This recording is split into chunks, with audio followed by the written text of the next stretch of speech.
Okay, good morning. हो गया सारा छुट्टी वगैरह क्लियर? तो अब छुट्टी मारने का विचार है कि हाँ परसों? आज क्यों आई थी? कल भी? अच्छा, तो फिर आज आने का कोई रीजन मतलब? यहीं से तो आगे घूमते फिरते देख लेते हैं सर को। हाँ, और हीरो फोनवा रखेगा? जब तू पैदा नहीं हुआ था तब से ये कांड कर रहे हैं, बैग सामने रख के फोन चलाने वाला। ठीक है।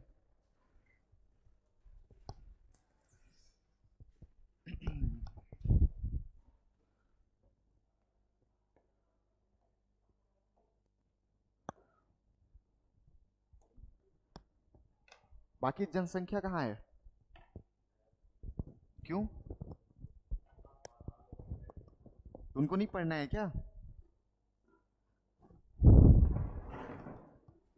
सो आज अपन नया सब्जेक्ट शुरू करने वाले हैं, ठीक है? So first of all welcome. और जितने आज हो कल भी दिखने चाहिए, परसों भी। हाँ हाँ, 2 4 6 7। कहाँ जाना, कहाँ है? कौन सा त्योहार है? आए गुरखा से दास रात में होता है ना? हमने भी कराया बहुत। अरे घर नहीं जाना तो यही घर है, एस्पिरेंट का घर, उसका रूम। घर नहीं जाना है, कल दिखने चाहिए, देख लो। हाँ पीछे रेगुलर करना है, रेगुलर करना होगा तभी मैं आज के क्लास में बैठने दूंगा, नहीं तो बी लाइक आज सिलेबस शुरू हो रहा है सर। अच्छा खत्म कब करोगे? कर देंगे जल्दी, ठीक है, उस दिन आ जाएंगे। शुरू करवा दिए, खत्म करवा दिए, बीच में मैं खुद को पढ़ाऊं? ऐसे ही होता है ना। कोई बात नहीं।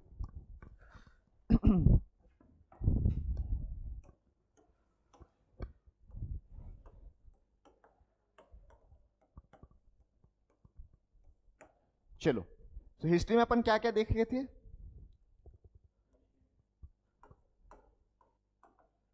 एंशियंट, फिर मिडाइवल, फिर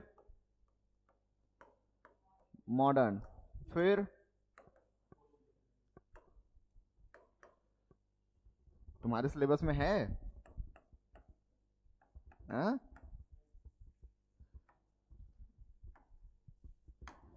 एक और होता है, तुम लोग को तो नहीं पढ़ना।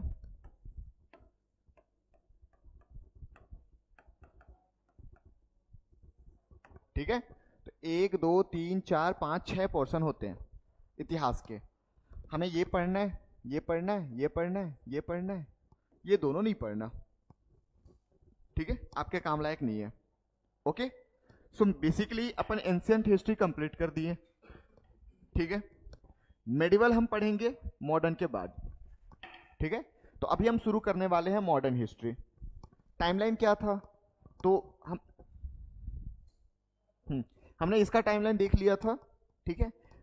मेडिवल हिस्ट्री जो है 1000 सालों का इतिहास है, छोटा सा स्पैन है, ज्यादा बड़ा है नहीं, ठीक है। 1707 में ये कंप्लीट हो जाता है औरंगजेब की मृत्यु के बाद, ठीक है। और औरंगजेब की मृत्यु जब 1707 में होती है, उसके बाद जो मुगल होते हैं वो धीरे धीरे डिक्लाइन होना शुरू हो जाते हैं, ठीक है। प्रिंस मुअज्जम से शुरू होता है, जो कि बहादुर शाह जफर से शुरू होता है अपना टाइटल लेके, और finally last ruler Bahadur Shah पे ही खत्म होता है 1857 में। इसी टाइम पीरियड पे, थोड़ा सा टाइमलाइन है, इसी टाइम पीरियड पे बहुत सारे कंपनियां बाहर से आती है, जैसे पोर्चुगीज हो गई, डच हो गई, डैनिश हो गई, English east India company and last France, ठीक है। तो इन पांचों कंपनी के बारे में पढ़ना है। फिर मुगल, जो डिक्लाइनिंग मुगल हैं उनके बारे में पढ़ना है, ठीक है। मुगल डिक्लाइन हुए तो हुए क्यों, क्या ऐसी औरंगजेब की पॉलिसी थी? अभी कुछ देख सुन के डरना मत, ये सब चीज पढ़ेंगे, मैं एक बार टाइमलाइन आपको बता रहा हूँ। मुगल की क्या पॉलिसी थी, खासकर औरंगजेब की क्या पॉलिसी थी, जिसके वजह से लेटर मुगल जो थे वो सही से सरवाइव नहीं कर पाए, या फिर लेटर मुगल की क्या कमियां थी, ये सारी चीज हम देखेंगे, क्यों वो सरवाइव नहीं कर पाए। यहां तक कंप्लीट हो जाने के बाद, क्योंकि मुगल जो थे वो वीक हो चुके थे, तो उनके यहाँ जो सामंत हुआ करते थे, यानी कि नॉबल्स, नॉबल कहने का मतलब जैसे आज हमारा मंत्री परिषद होता है, मंत्रिमंडल होता है, सेम उसी तरीके से उस टाइम पीरियड पे नोबल्स हुआ करते थे। अलग अलग एरिया के नोबल उनके कोर्ट में बैठा करते थे, ठीक है। कोई प्रधानमंत्री होता था, कोई फाइनेंस मिनिस्टर होता था, ठीक है, वजीर बोलते हैं, ठीक, इस तरीके से आगे हम समझेंगे इसको। सो उन लोग जब लेटर मुगल कमजोर हुए, ठीक है, वीक हुए, तो ये जो नोबल्स थे वो अपने जगह को क्या कर लिए, पावरफुल बना लिए, ठीक है। जैसे हैदराबाद का नवाब, जैसे ही मुगल कमजोर हुए तो ये अपने आप को क्या कर दिया, यहाँ का नवाब घोषित कर दिया, ठीक है। नवाब कहने का मतलब है कि हम अल्टीमेट मुगल के अंदर रहेंगे, बट यहाँ की सारी शक्तियां हमारे ऊपर रहेगी। अब जो नया यहाँ पे मनसब सॉरी नया जो नवाब बनेगा वो मेरा बेटा बनेगा, ना कि मुगल अपॉइंट करेंगे, ठीक है। तो ये हुआ। उसी तरीके से सेम आपका कार्नेटिक समझ लो, ठीक है। उसके अलावा कुछ इंडिपेंडेंट भी थे, मैसूर, फिर उसके अलावा मराठा, सीख, ठीक है, जाट, राजपूत, अवध, बंगाल, इन सबको हम एक एक करके पढ़ेंगे कि किस तरीके से पूरा जो औरंगजेब पे यूनाइट था, पूरा भारतीय उपमहाद्वीप औरंगजेब के हाथों में था, वो कैसे धीरे धीरे टूटना शुरू हुआ। और टूट के सिर्फ दिल्ली का कुछ एरिया लास्ट में, मतलब 13-14 किलोमीटर का एरिया बच चुका था उसके बाद। अब यहीं पे हम देखेंगे कि जब टूटा तो किस तरीके से ये जो 5 कंपनियां थी, कौन कौन, पुर्तगाली, ठीक है, उसके अलावा डच, डेनिश, इंग्लिश, फ्रेंच, ये 5 कंपनियां में कैसे पुर्तगाल खत्म हो गया, कैसे डच खत्म हुआ, कैसे डेनिश खत्म हुआ, लास्ट में दो इंपॉर्टेंट कंपनी बची, इंग्लिश और फ्रांस। अब इंग्लिश और फ्रेंच के बीच में क्या लड़ाइयाँ हुई, कैसे हुई, कौन, मतलब फाइनली इंग्लिश कैसे पावरफुल बना, इसके बारे में भी देखना है। दोनों के बीच में हम लड़ाइयाँ देखेंगे, एंग्लो कार्नेटिक वॉर के, एंग्लो फ्रेंच वॉर के नाम से, जिसको हम कार्नेटिक वॉर के नाम से भी जानते हैं। 3 लड़ाइयाँ हुई, इसमें फाइनली ब्रिटिश पावरफुल बना और फ्रांस को नीचे जाना पड़ा, या फिर फ्रांस को वापस जाना पड़ा। अब इंग्लिश ईस्ट इंडिया कंपनी जब पावरफुल बनी तो वो अलग अलग छोटे छोटे जो जगह थे, सूबा बोल सकते हो, जैसे बंगाल, बिहार, अवध, मैसूर, हैदराबाद, कार्नेटिक, त्रावणकोर, मराठा, सीख, जाट, ठीक है, इस तरीके से उन पे कैसे कब्जा किए। तो हम यहाँ तक देखेंगे कि कब्जा होते होते फाइनली सारा ब्रिटिश कंपनी के कंट्रोल में आ गई। अब यहाँ तक आते आते आप समझ चुके होंगे कि 1857 का समय आ चुका। रिवोल्ट हुआ, रिवोल्ट में फिर पूरा मतलब तख्ता ही पलट गई। अभी तक कंपनी शासन करती थी, अब कंपनी के हाथों से किसको दे दिए, हम ब्रिटिश क्राउन को। ब्रिटिश क्राउन फिर आगे अपना लाइक ये डिसीजन लेना या फिर अपना शासन चलाना शुरू कर दिया।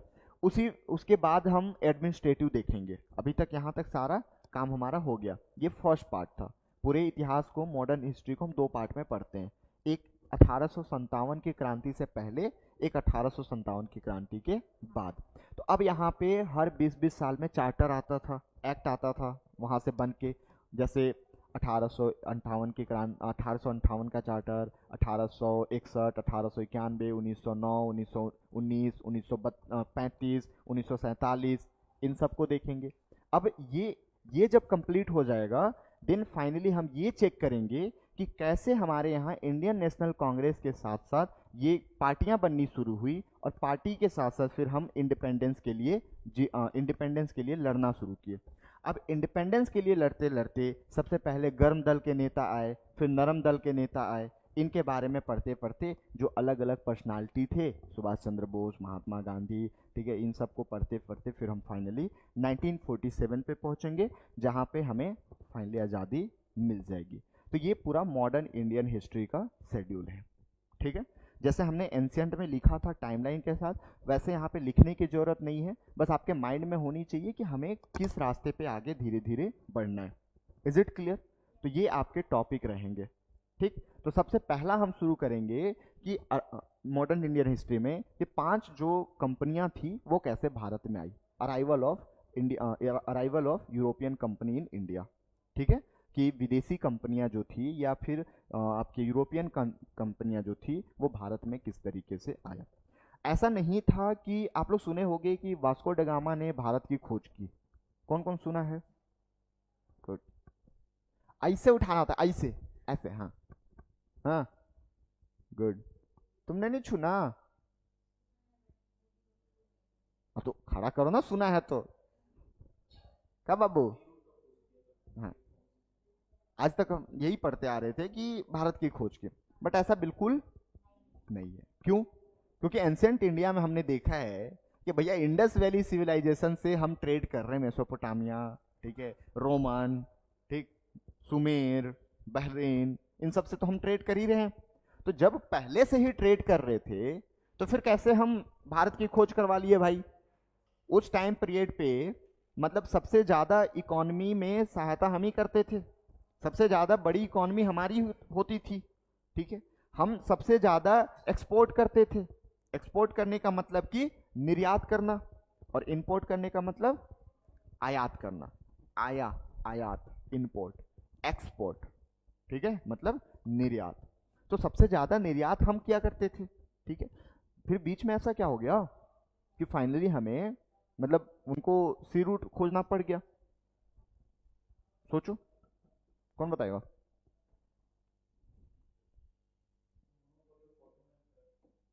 Monopoly of Ottoman. और क्या हुआ था बताओ, तब तक मैं मैप खोजता हूं। इससे कौन शॉपिंग करता है भाई?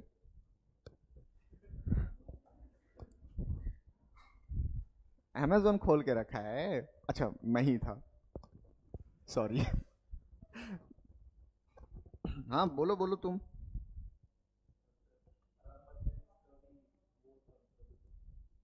हम्म। हाँ, और?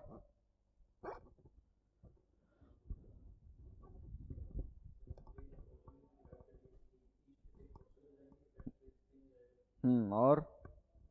बोलो बोलो, सुन रहे हैं अपन। हाँ, और?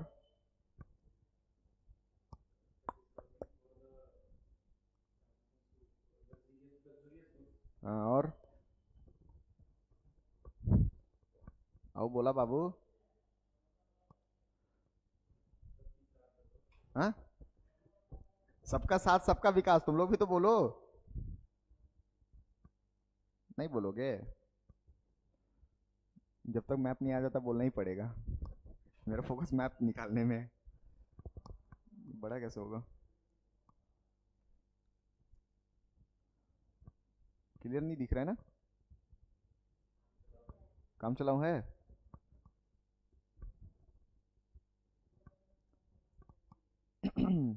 अबे,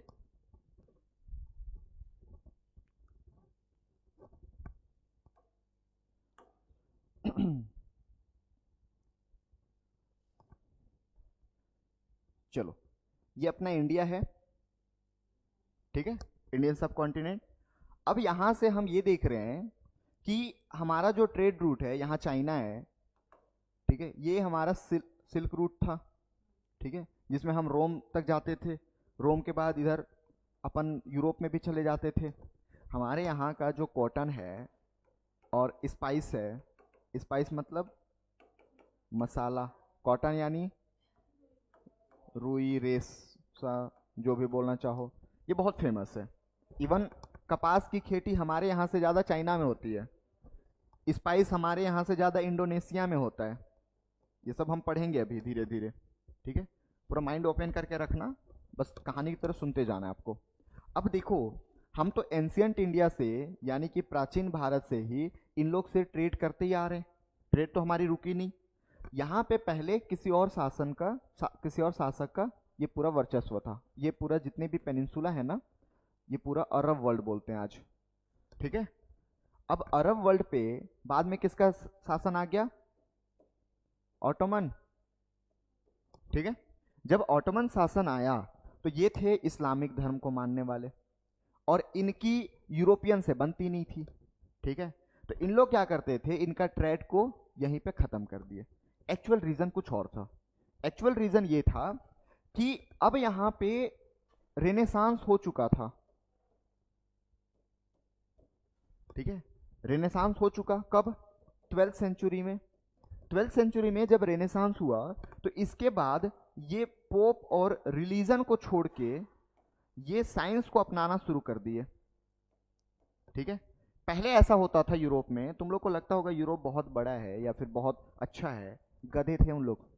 पोप बोलता ऐसे करने का। ओके मालिक, ऐसे कर देंगे। हमारे यहाँ कम से कम राजा के चलती थी, ठीक है, वहां पोप जो बोला वही होता था, ठीक है। तो रेनेसांस होने से पहले पोप का पूरा वर्चस्व था अपने मतलब यहाँ के शासन व्यवस्था में। पोप बोल देता कि आपको इस समुद्र को पार नहीं करना है, क्यों? क्योंकि पृथ्वी आयताकार है, आप आगे जाओगे गिर जाओगे, मर जाओगे। मेरे को मत बोलना बाद में, उधर नहीं सर, हम आगे नहीं जाएंगे। तो लोग कहीं जाते ही नहीं थे, ठीक है। लेकिन जब फाइनली रेनेसांस हुआ 12th सेंचुरी में, इनको समझ में आया कि पोप तो हमें गधा बना रहे हैं। उसी टाइम पीरियड पे साइंस थोड़ा सा ऊपर आना शुरू कर दिया, हमें ग्लोब वगैरह के बारे में समझ में आ गया, हम पृथ्वी की संरचना के बारे में समझ गए कि भैया ये तो जियोइड है, जियोइड मतलब इस तरीके से है। अब जब इस तरीके से है तो हम यहाँ से चलेंगे तो चलते चलते चलते चलते चलते चलते वापस यहीं पे आएंगे। तो ये सब खोज हो जाने के बाद इनकी रिलीजन से, पोप से विश्वास हट गया।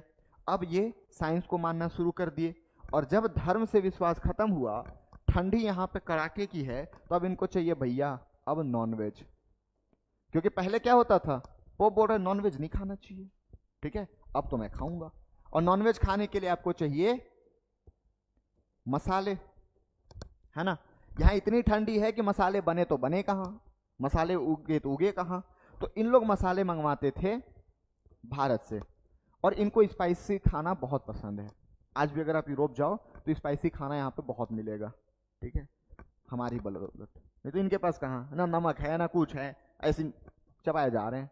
तो दिक्कत ये है कि यहाँ से अभी तक बढ़िया सब चल रहा था, भाई को स्वाद का चख लग गया, और इन लोग यहाँ से खरीदते थे मान लो 1 रुपए में, यहाँ बेचते थे 200 रुपए में, ठीक है, इतना ज्यादा मार्जिन होता था, फुल पैसे मिल रहे हैं।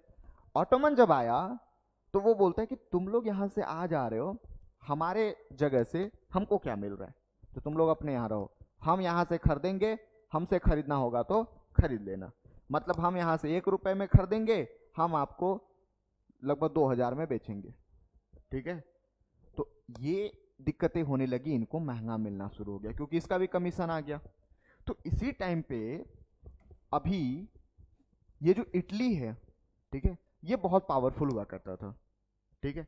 इटली और यहाँ पे है तुम्हारा ये स्पेन है, ये पोर्चुगल है, ठीक है। तो स्पेन और पोर्चुगल और ये इटली ये पावरफुल होते थे उस टाइम पे। ये पैसा देना शुरू कर दिया कि पैसा लो और तुम लोग एक काम करो, भारत के लिए रास्ता खोजना शुरू करो, क्योंकि हम अब इसके थ्रू यहाँ से व्यापार करना बंद करेंगे, ठीक है। तो जब भारत के लिए निकला, पहला कौन निकला था? कोलंबस, ठीक है, यही था ना।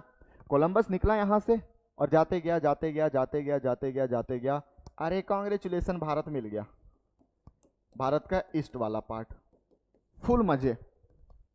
भाई को बाद में पता चले तो भारत है ही नहीं, क्योंकि जो लोग व्यापार करने आते थे वो गए व्यापार करने, उधर रे ये तो भारत नहीं है भाई, भारत के लोगों को हम जानते हैं, वो तो बड़े अच्छे अच्छे, ये तो कुछ और ही है। तो इसका नाम इसी के उस पे ईस्ट इंडीज पड़ा, ठीक है। और इसको कई समय तक इसको तो भारत ही बुला करते थे, बाद में समझ में आया कि ये भारत नहीं है, इसलिए इसको न्यू कॉन्टिनेंट भी बोलते हैं, नया उपमहाद्वीप, ठीक है। फिर उसके बाद वास्को ड गामा निकला, और वास्को ड गामा फाइनली 1498 में निकला। इससे पहले भी कई ट्रेवल आ चुके थे, कई ट्रेडर्स, ठीक है। एक ट्रेडर था बॉर्थोलोम्यो करके है, वो ऐसे आया और केप ऑफ गुड होप तक आके चला गया वापस, उसको लगा कि अब नहीं मिल पाएगा, तो यहाँ तक आया। और ऐसा नहीं है कि आके वापस चला गया, एक्चुअल में उसको ये समझ में आ चुका था कि यहाँ से ट्रेडर जो आते थे ना, उसको बता चुके थे कि तुम सही जगह पे आए हो, हम तुमको वापस यहाँ पे ले जाएंगे, बट वो किसी कारणवश वापस चला गया। दोबारा 1498 में वास्को डिगामा आया, केप ऑफ गुड होप पे रुका, और ऐसा बोला जाता है कि यहाँ का साउथ इंडिया का कोई व्यापारी यहाँ पे गया हुआ था, और वही उसको लेके आया जेमोरिन का कोट। जेमोरिन वहाँ का शासक था छोटा सा, जेमोरिन के कोर्ट में गया, उसकी स्वागत हुई, और उसको बहुत सारे मसाले पूछे क्या लेने आए हो, अब जानती हो भारतीय मतलब अतिथि देवो भव, फुल उसको मतलब नाव वगैरह दिए, नाव में मसाले भरे, ले भाई फ्री में ले जा, फ्री में ले गया, वहाँ पे फुल महंगे रेट में बेचा, भाई को लग गई चस्का। वापस आता है फिर 1503 में, और 1503 में आके फिर अपना यहाँ पे कोचीन, कैलिकट, ठीक है, कन्नूर, 3 जगह पे अपना पोस्ट वो बनाता है फोर्ट टाइप का, या फिर लाइक अंदर से मसाले लाओ यहाँ पे पैकिंग करो और ले जाने के लिए, ठीक है, ट्रेडिंग पोर्ट बोल सकते हो। ठीक, तो ये थी पूरी कहानी यूरोपियन के आने का। अभी आप सोच रहे होगे कि मैंने इन 3 का ही नाम क्यों लिया, क्योंकि ब्रिटेन अभी बच्चा है, ब्रिटेन का भी शक्ति बहुत ही कच्चा है, ठीक है, अभी यही तीनों पावरफुल है। 100-200 सालों तक अभी यही अपना कारनामा चलाएंगे, ठीक है।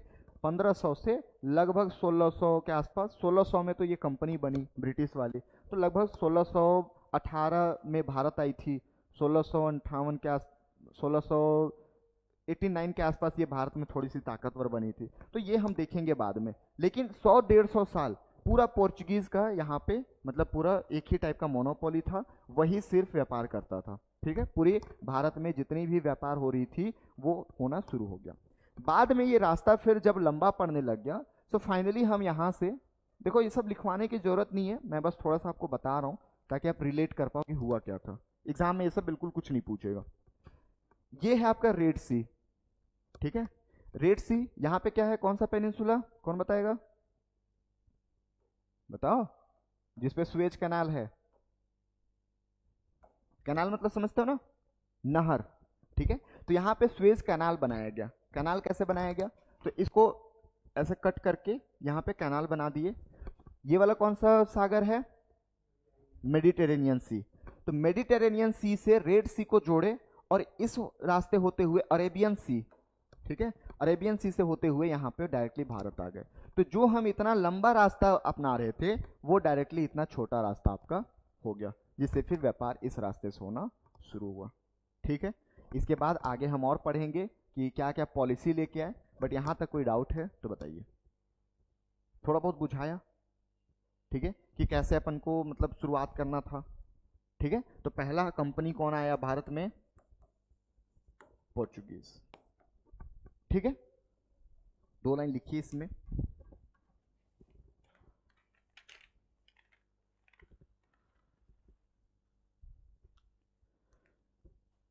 टॉपिक डालो, भारत में यूरोपीय कंपनियों का आगमन, भारत में यूरोपीय कंपनियों का आगमन, arrival of European companies in India, arrival of European companies in India.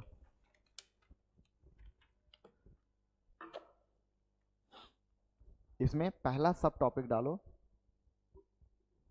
पहला टॉपिक पुर्तगालियों का भारत आगमन, पुर्तगालियों का भारत आगमन, पुर्तगालियों का भारत आगमन, arrival of the Portuguese in India, arrival of the Portuguese in India. लिखिए, यूरोपीय शक्तियों में सबसे पहले, यूरोपीय शक्तियों में, यूरोपीय शक्तियों में सबसे पहले पुर्तगालियों ने भारत में प्रवेश किया, पुर्तगालियों ने भारत में प्रवेश किया। नए समुद्री मार्ग की खोज करते हुए, नए समुद्री मार्ग की खोज करते हुए वास्को डी गामा 1498 ईस्वी में, 1498 ईस्वी में केप ऑफ गुड होप से होकर, केप ऑफ गुड होप से होकर भारत के पश्चिमी तट पर, भारत के पश्चिमी तट पर कालीकट बंदरगाह पर पहुंचा, कालीकट बंदरगाह पर पहुंचा। अब यहां पे ध्यान देखना ना, उत्तर पूर्व पश्चिम सब आपको क्लियर होना चाहिए। किसको किसको क्लियर नहीं है, हाँ, किसको किसको क्लियर है, क्या बीच में भी कोई क्वेश्चन होता है क्या, हाँ और ना के बीच में, पार्शियल हाँ पार्शियल नो, तो जब हाँ पूछा तो भी हाथ नहीं खड़ा हुआ, नो पूछा तो भी हाथ खड़ा ना हुआ, कहना क्या चाह रहे हो, डाउट है, ये कौन सा है, अबे पूरा पश्चिम में पूछ रहा हूं। ये क्या है ये? अरे रुक ना रे। ये ये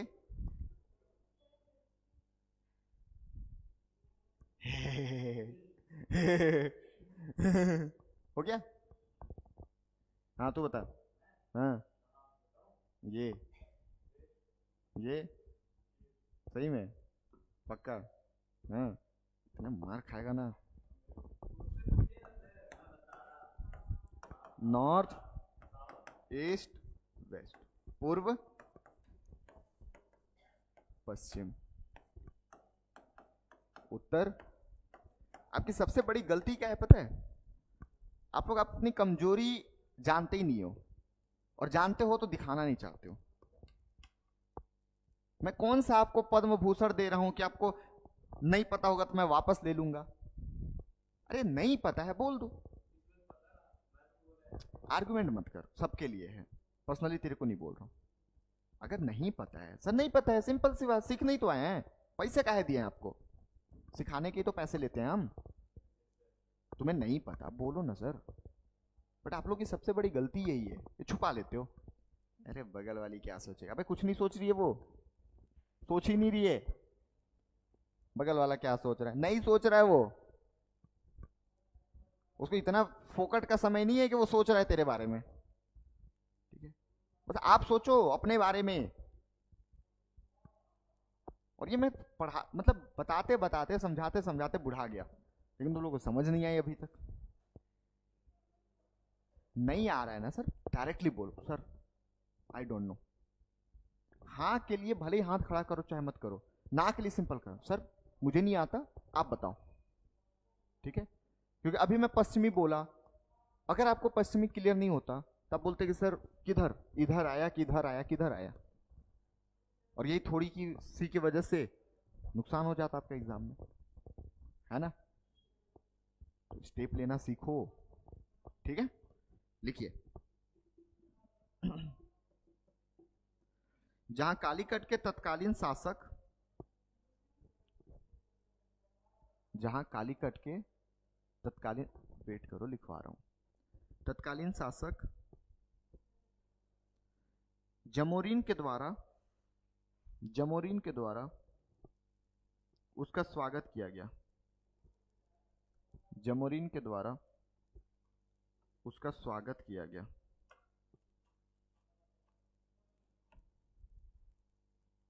नेक्स्ट पॉइंट लिखिए। वास्को डी गामा के भारत आगमन से पूर्व, वास्को डी गामा के भारत आगमन से पूर्व 1487 ईस्वी में, 1487 ईस्वी में बार्थोलाम्यो दियाज, बार्थोलाम्यो दियाज नामक पुर्तगाली अफ्रीका के दक्षिणी सिरे तक, अफ्रीका के दक्षिणी सिरे तक पहुंचा तथा इस स्थान को केप ऑफ गुड होप नाम प्रदान किया। केप ऑफ गुड होप नाम प्रदान किया। आए cape of good of,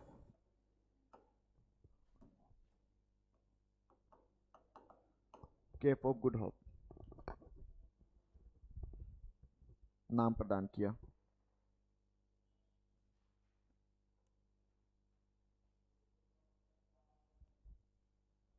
clear है? आप लोग लिखिए।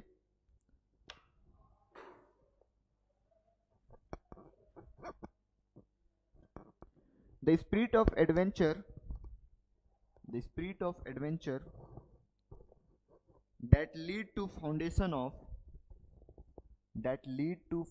of, अब जो पढ़े हो हिंदी वाले, जो लिखे हो उसको एक बार पढ़ लो। The spirit of adventure that lead to foundation of modern world modern world. Promoted geographical discovery, promoted geographical discovery, promoted geographical, promoted geographical discovery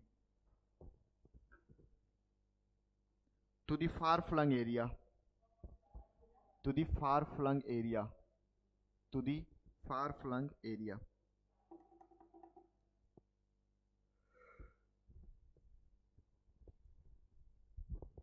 The primary objective is the primary objective of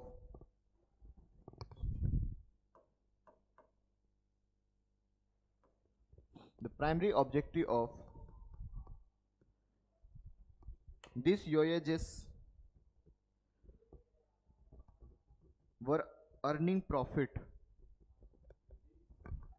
voyages यानी कि यात्रा were earning profit from the trade with eastern country, from the trade with eastern company, eastern country, sorry, eastern country. Prince Henry the navigator, Prince Henry the navigator, who was the king of Portugal,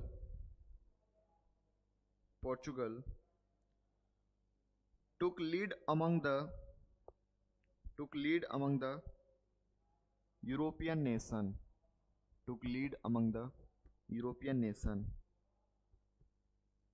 and promoted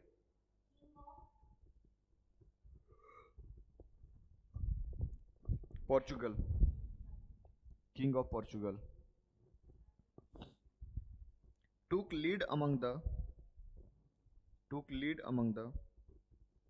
European nation,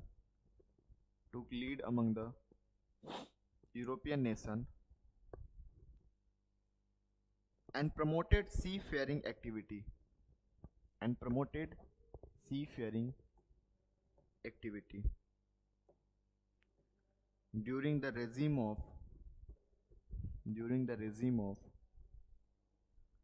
King John II.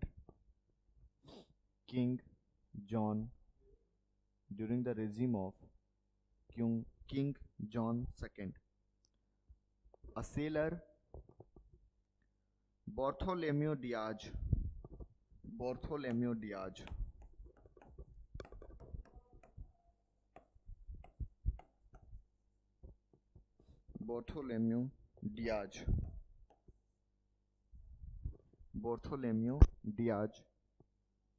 crossed the Cape of Good Hope,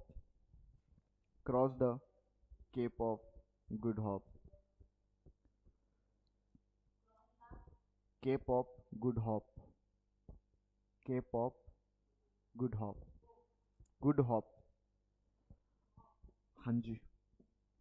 next para लिखना. during the tenure of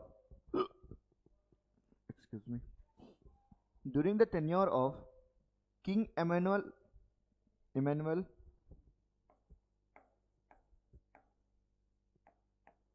King Emmanuel Kant, during the tenure of King Immanuel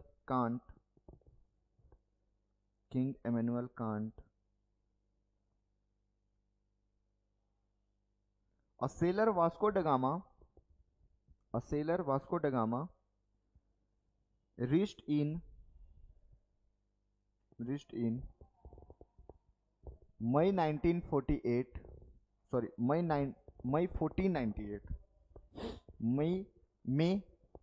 May 1498 on the coast of Calicut in India,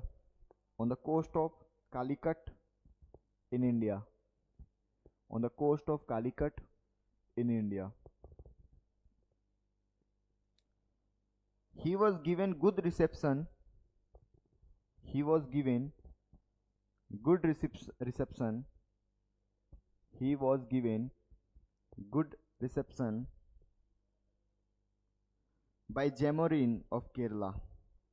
By Jamorin of Kerala.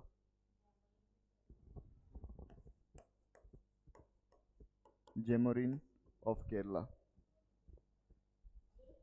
Jed. Jamorin of Kerala. Full stop. Hindi वाले भी लिखिएगा.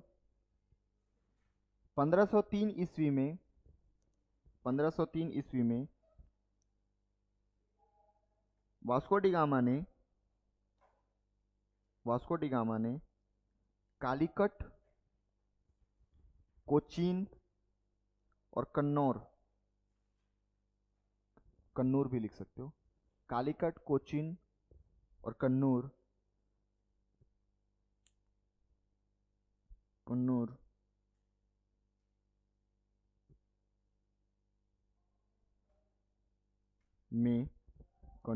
में व्यापारिक केंद्र स्थापित किया. By 1503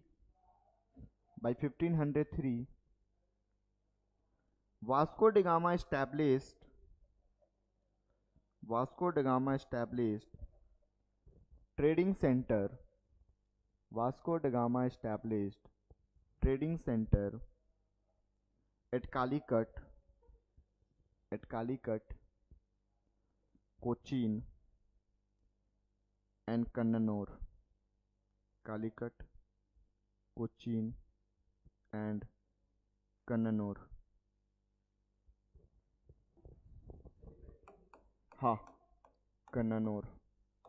factory मतलब आज की फैक्ट्री नहीं होती थी. एक रूम बना दिए, सामान लाए, पैकिंग किए, सील लगाए, बेच दिए. यही काम होता था. ठीक है, आज की फैक्ट्री मत समझना. ठीक है यहाँ तक.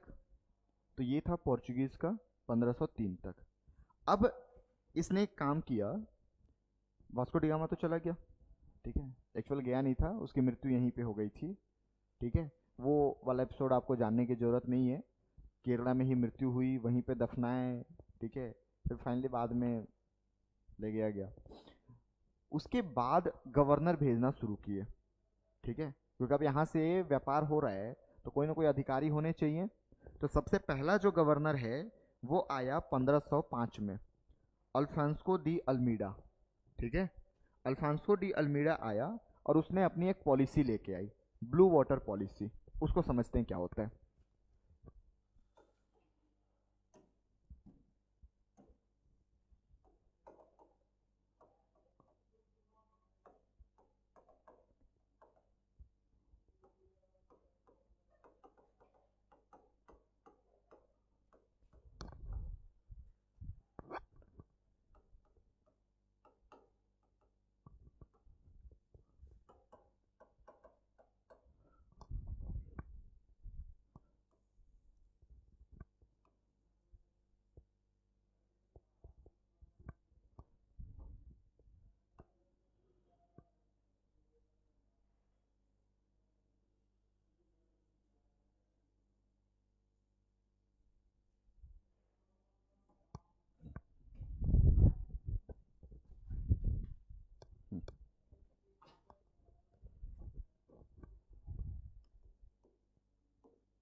ठीक है,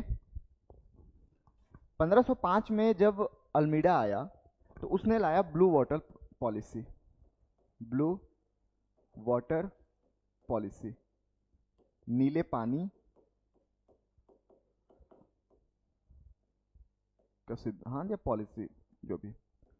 अब ये होता क्या है इसके बारे में समझो।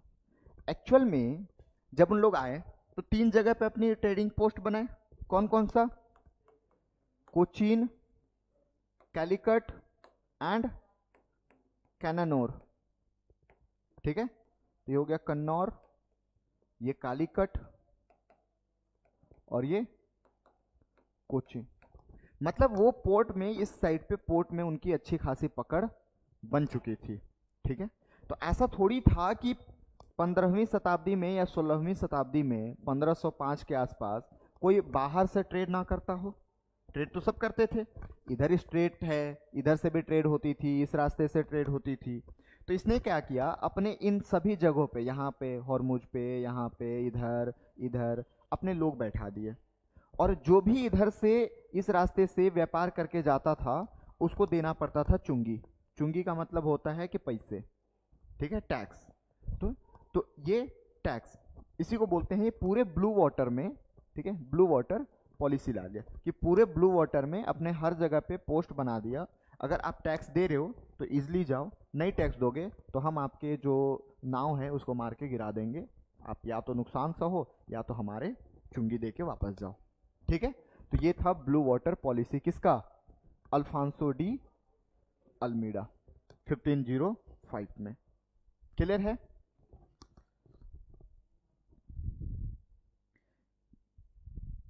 इस पॉइंट को लिख लीजिए। इन 1505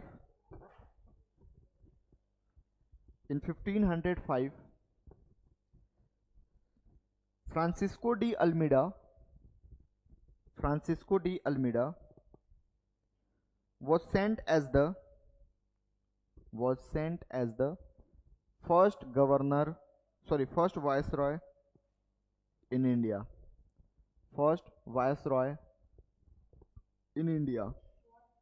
Viceroy was sent as the first Portuguese viceroy। ऐसे लिखेंगे, ऐसे हाँ, first viceroy in India. He came up, समझ में आ रहा है स्मृति? तो फिर ऐसे सांसन बुझा रहा है ये। He came up with his blue water policy,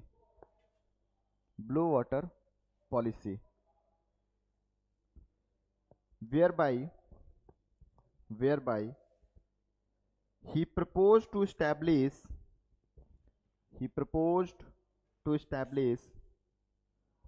Portuguese dominance in Indian Ocean and Arabian Sea.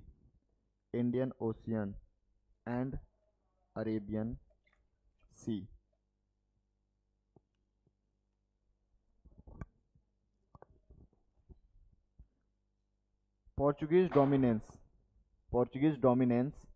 in Indian Ocean and Arabian Sea.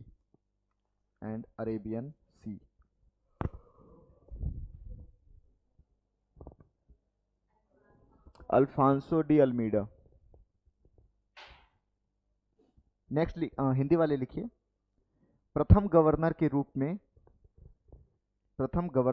में फ्रांसिस्को डी अल्मीडा का भारत आगमन 1505 ईस्वी में हुआ। 1505 ईस्वी में भारत में हुआ। Full stop. अल्मीडा द्वारा भारत में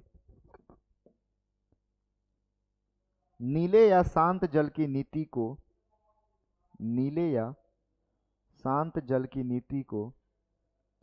अपनाया गया, नीले या शांत जल की नीति को अपनाया गया। ठीक है, नीले या शांत जल की नीति को अपनाया गया।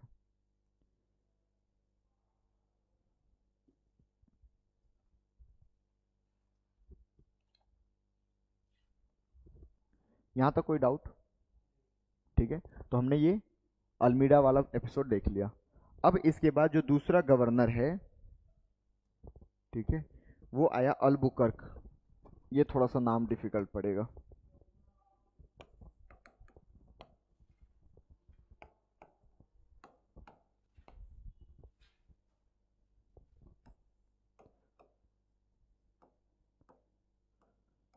ठीक है, ये आया 1509 में, अल्बुकर्क। ठीक है, इसने क्या क्या किया ये थोड़ा सा हम देख लेते हैं। एक्चुअल में ये सेकेंड गवर्नर था, लेकिन वास्तविक फाउंडर इसी को माना जाता है।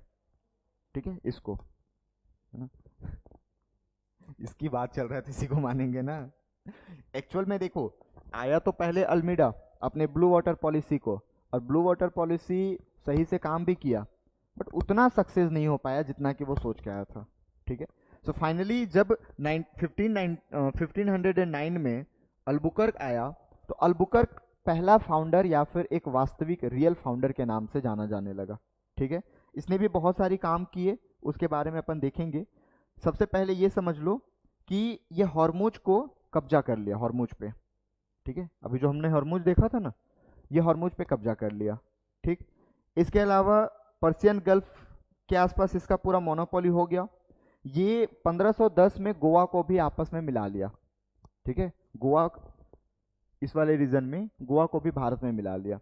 इसके बाद गोवा का क्या हुआ हम देखेंगे, बट अभी वो पुर्तगालियों के हाथ में है। ठीक है, तो एक पॉइंट लिखिए इसमें,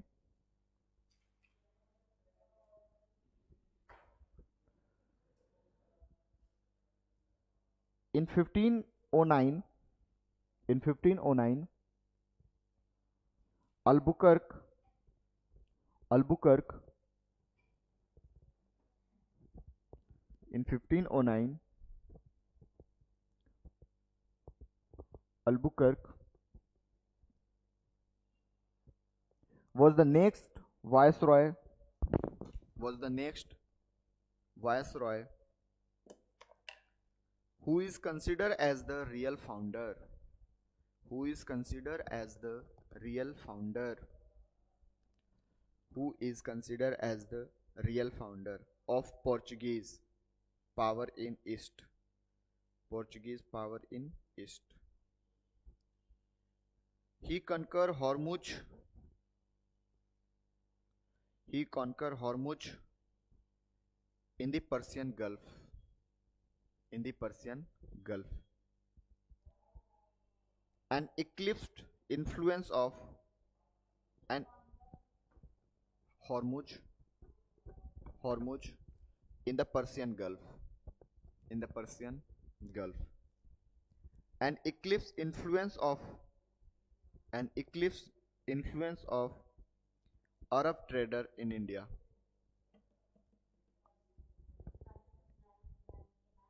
and eclipsed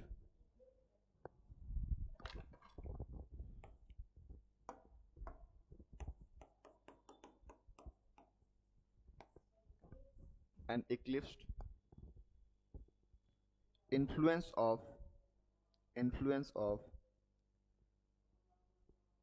Arab trader in India, Arab trader in India, full stop. He conquered, he conquered, he conquered Goa, he conquered Goa in 1510, in 1510, and created a fort, and created a fort at Cochin, at Cochin, with the permission of local ruler, with the permission of local ruler. ठीक है, आप लोग लिखिए। 1509 ईस्वी में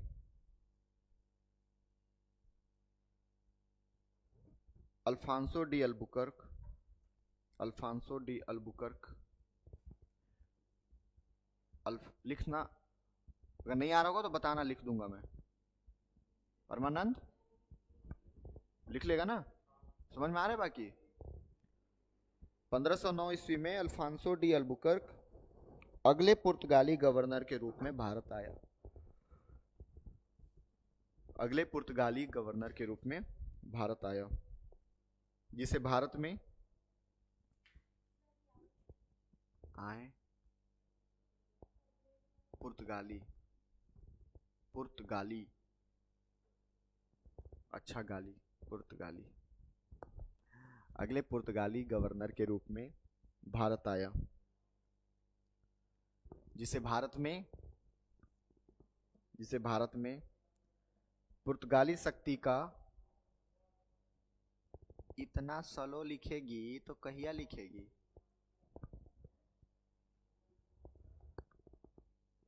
जिसे भारत में पुर्तगाली शक्ति का वास्तविक संस्थापक माना जाता है, वास्तविक संस्थापक माना जाता है, फुल स्टॉप। 1510 ईस्वी में 1510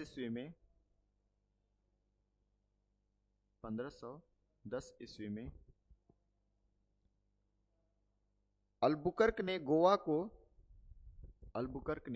को बीजापुर के शासक से छीनकर अपने नियंत्रण में लिया। बीजापुर के शासक से छीनकर, यूसुफ अली शाह था, उसको नाम जानने की जरूरत नहीं है, बस इतना लिख लो, बीजापुर के शासक से छीनकर अपने नियंत्रण में लिया।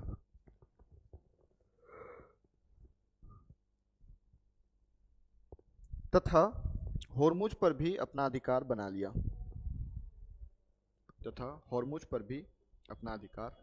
लिया, एक गवर्नर बचा है, नीनो दी कुन्हा, जिसको हम कल पढ़ेंगे। आज के लिए इतने ही। कोई डाउट है तो बताइए। नीनो दी कुन्हा लाया था वो। हाँ, नहीं उतना नहीं, वो डच में था ज्यादा।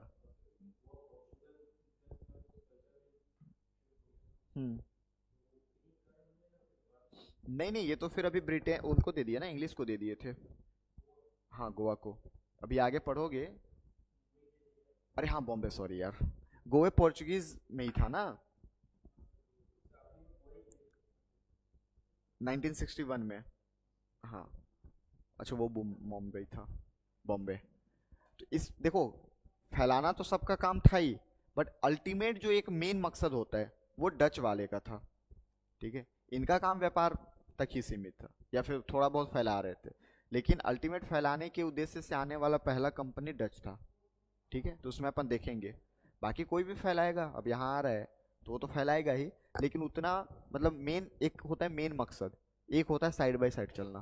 ठीक है, तो मेन मकसद इनका नहीं था, वो डच वालों का था। ठीक है, और कोई डाउट?